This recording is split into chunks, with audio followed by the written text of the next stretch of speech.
Recognition of టోకెన్స్ని specify చేయడానికి regular ఎక్స్ప్రెషన్స్ని use చేస్తాము. So regular ఎక్స్ప్రెషన్స్ని ఎలా రికగ్నైజ్ చేస్తాము? యూజింగ్ ట్రాన్సిషన్ డయాగ్రామ్స్ రికగ్నైజ్ చేస్తాం కదా.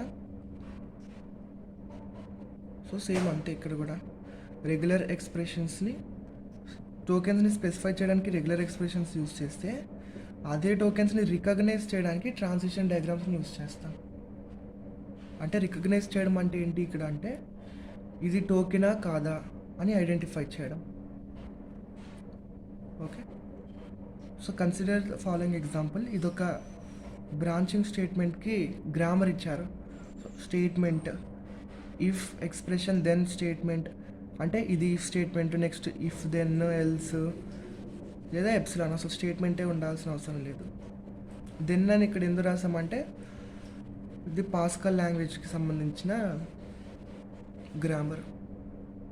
సో మళ్ళీ ఇక్కడ ఎక్స్ప్రెషన్ అంటే ఏముండొచ్చు? If a double equal to b అలా రాస్తాం కదా ఇఫ్లో. సో టర్మ్ అంటే ఏ, రీలోప్ అంటే relational operator, double equal to అనేది ఒక రిలేషనల్ ఆపరేటర్, మళ్ళీ టర్మ్ బి అనేది ఒక టర్మ్ అవ్వచ్చు, లేదా సింగిల్ టర్మే ఉండొచ్చు. ఇఫ్ ఆఫ్ ఏ అని రాస్తాము, లేదా సింగిల్ టర్మే ఉండొచ్చు. మళ్ళీ ఈ టర్మ్ అంటే ఏమవ్వచ్చు, ఏం టర్మ్స్ ఉండొచ్చు, ఏదైనా ఐడెంటిఫైర్ ఉండొచ్చు, లేదా నెంబర్ ఉండొచ్చు. సో ఇలా ఒక గ్రామర్ ఇస్తే దీనికి కరస్పాండింగ్ రెగ్యులర్ డెఫినేషన్స్ ఇవి. ఇఫ్కి ఇఫ్, దెన్కి దెన్, ఎల్స్కి ఎల్స్, ఇవన్నీ రిలేషనల్ ఆపరేటర్స్కి కలిపి రిలోప్ అనే పేరు ఇచ్చాం. అలానే ఇక్కడ ఐడెంటిఫైయర్స్కి, అలానే నెంబర్కి, వీటన్నిటికీ సంబంధించిన రెగ్యులర్ డెఫినేషన్స్ కూడా ఉంటే లాస్ట్కి మన గోల్ ఏంటి, ఏం ఐడెంటిఫై చేయాలి అంటే అది టోకెనా కాదా, ఇచ్చిన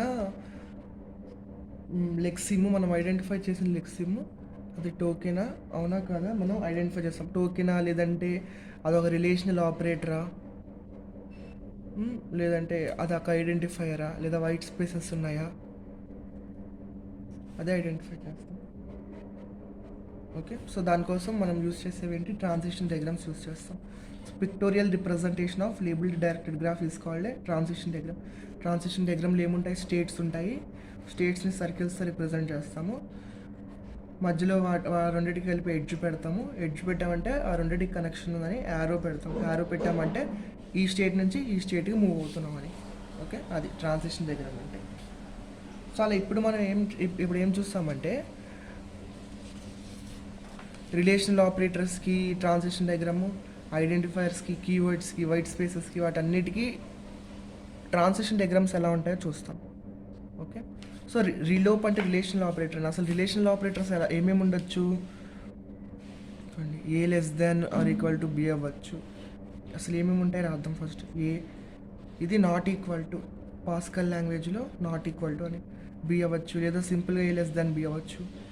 ఏ equal to b, a greater than or equal to b, a greater than b, ఇవన్నీ రిలేషనల్ ఆపరేటర్స్. వాటిని ఇక్కడ మనం యూస్ చేద్దాం. సో జనరల్గా ట్రాన్సిషన్ డయాగ్రామ్స్ అంటే ఏముంటాయి, ఒక స్టార్ట్ స్టేట్ ఉంటుంది, అలానే ఫైనల్ స్టేట్స్ ఉంటాయి. ఇక్కడ ఏంటి స్పెషల్గా రీట్రాక్ట్ ఫంక్షన్ అని ఇంకొక ఫంక్షన్ చూద్దాం ఒకటి. ఫస్ట్ ఇది చూడండి, a greater than or equal to b. So start అయింది greater than less than or equal to b. So less than equal to వచ్చింది కాబట్టి is final state. Return relop relational operator comma less than or equal to. Okay, less than or equal to అనే relational operator return చేస్తున్నాం. Next ఏమైంది, అలా కాకుండా less than greater than వచ్చింది, ఏమవుతుంది not equal to.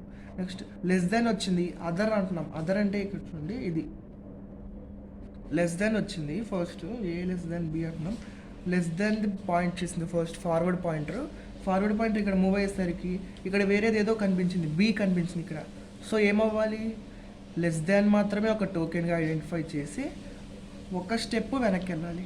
ఒక స్టెప్ వెనక్కి వెళ్ళడాన్ని మనం ఇక్కడ స్టార్ పెట్టి రిప్రజెంట్ చేస్తాం. ఓకే, ఎప్పుడైతే అదర్ వచ్చిందో ఒక స్టెప్ వెనక్కి వెళ్ళిపోతామో అలా వెనక్కి వెళ్ళిపోవడాన్ని స్టార్ పెట్టి రిప్రజెంట్ చేస్తాం. దాన్ని రీట్రాక్ట్ స్టేట్ అంటాం. ఓకే, రీట్రాక్ట్ స్టేట్ అంటాం.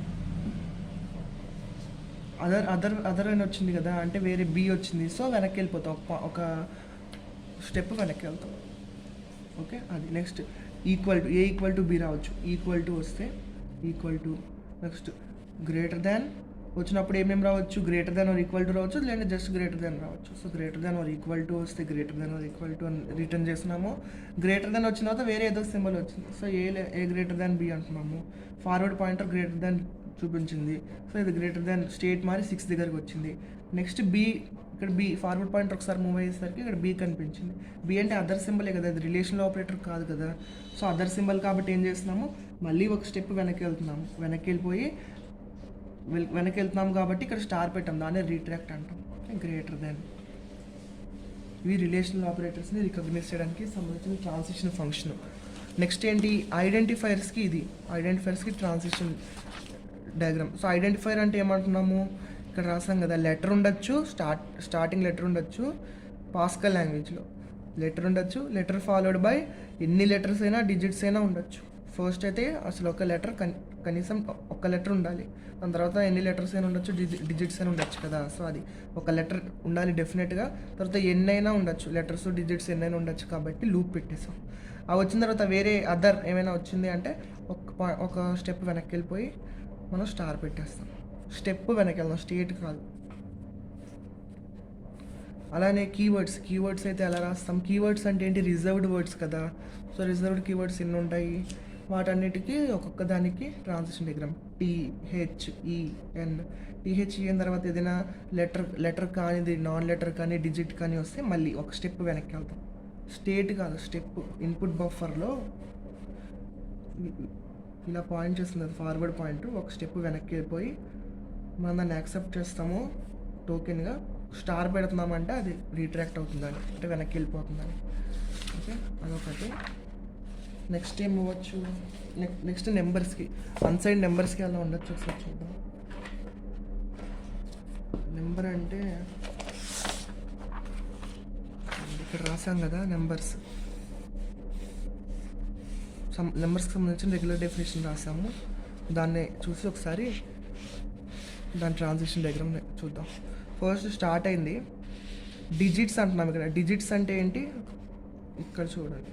డిజిట్స్ అంటే డిజిట్ ప్లస్ అంటే ఈ డిజిట్ ప్లస్ని మనం ఎలా రాయొచ్చు, డిజిట్ ప్లస్ అంటే ఏంటి అసలు, 1 or more అకరెన్స్ అని, అంటే కనీసం ఒకసారి అయినా ఉండాలి అని. అంటే ఏంటి, దీని మీనింగ్ డిజిట్ స్టార్ అని కూడా రాయొచ్చు దాన్ని. ఓకే, డిజిట్ ప్లస్ అన్న డిజిట్ స్టార్ అన్న ఒకటే. సో డిజిట్ స్టార్ అంటే ఏంటి, ఎన్నిసార్లు అని రావచ్చు. సో లూప్లో పెట్టాము డిజిట్ స్టార్, తర్వాత ఏమొచ్చింది పాయింట్. సో పాయింట్, మళ్ళీ డిజిట్స్ ఉంది. డిజిట్స్ అంటే ఏంటి, మళ్ళీ డిజిట్ స్టార్. నెక్స్ట్ ఏముంది, ఈ వచ్చింది. సో ఈ నెక్స్ట్ ప్లస్ ఉండొచ్చు లేదా మైనస్ ఉండొచ్చు. సో ప్లస్ ఆర్ మైనస్, తర్వాత మళ్ళీ డిజిట్స్ అంటాం. క్వశ్చన్ మార్క్ అంటే 0 or 1 అకరెన్స్ అని ప్రీవియస్ వీడియోలో ఉంటుంది. మళ్ళీ డిజిట్స్ అంటే ఏంటి, డిజిట్ స్టార్. అంతే, అయిపోయింది నెంబర్స్. అదర్ ఇంకేదైనా వేరేది ఏదైనా వస్తే ఒక స్టెప్ వెనక్కి వెళ్ళిపోతాము. సో రీట్రాక్ట్ పెట్టాం కాబట్టి. ఓకే, ఇది నెంబర్స్కి. మరి ఇక్కడ కింద ఏమి ఇచ్చారు అంటే, ఇప్పుడు డిజిట్ అంటే ఇప్పుడు నెంబర్స్ ఎలా ఉండొచ్చు, 52 ఉంది నెంబరు, 52 దాని తర్వాత ఆగిపోవచ్చు కదా. సో అదర్ వచ్చింది కాబట్టి ఆపేసి రీట్రాక్ట్ చేసాము.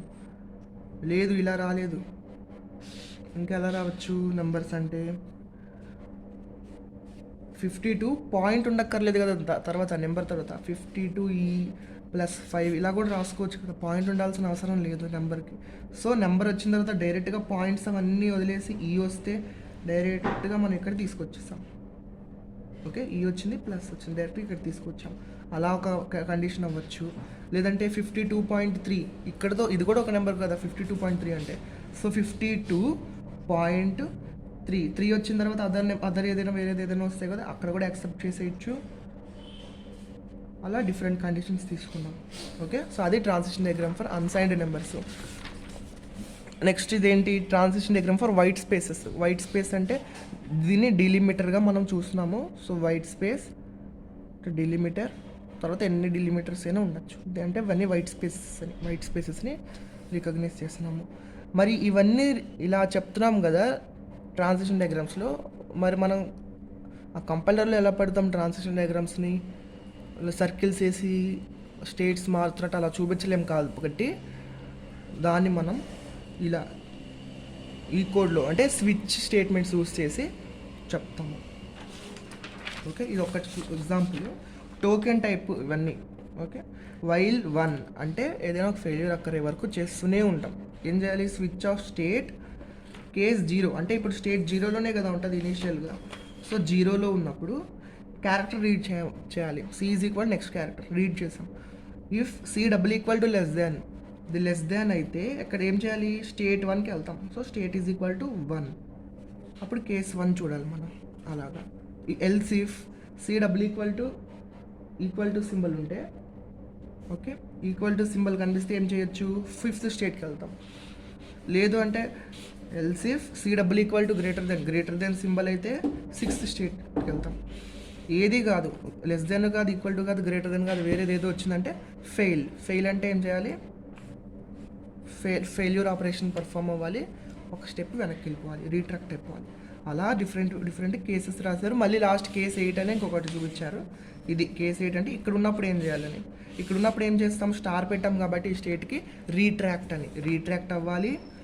రీట్రాక్ట్ అయిన తర్వాత రిటర్న్ టోకెన్ డాట్ యాట్రిబ్యూట్. ఈ వచ్చిన టోకెన్ యాట్రిబ్యూట్ ఏంటి? గ్రేటర్ దెన్ కాబట్టి జీటీ అండ్ ఆ టోకెన్ని రిటర్న్ చేస్తున్నారు. సో ఇలాగా మనం కంపైలర్లో చూపిస్తాము. ఎందుకంటే ట్రాన్సాక్షన్ డయాగ్రామ్స్ కంపైలర్లో డ్రా చేయలేం కాబట్టి ఇలా స్విచ్ స్టేట్మెంట్స్ యూజ్ చేసి డ్రా చేస్తాం. అంతే.